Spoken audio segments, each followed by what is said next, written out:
در ناحیه وسیع کنفرانسیای یکجایی کمیته‌های ناحیه‌های وسیع بلجیموف و تیمورملک حزب اگراری تاجیکستان برگزار گردید. در کوریون سفرزاده زینالدین جانشین رئیس حزب اگراری تاجیکستان و وکیلان از کمیته‌های حزب اگراری تاجیکستان ناحیه‌های وسیع بلجیموف و تیمورملک اشتراک داشتند.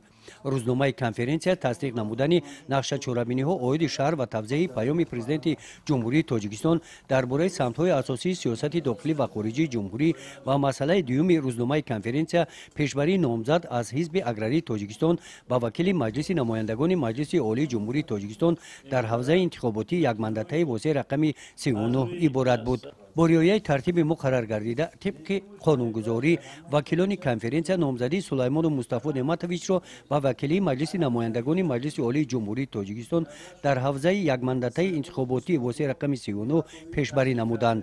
سلیمان مصطفی رئیس کمیته اتفاق کسبه کمپلکس اگروصنعتی ناحیه وسیع شرح حال نامزد معرفی کرده شد.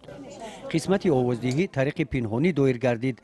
بعد به حسابگیری آوازها معین نمود که نامزدی سلیمان مصطفی نعمتویچ یک دلانه به وکیلی مجلس نمایندگان مجلس عالی جمهوری تاجیکستان دستگیری یافت.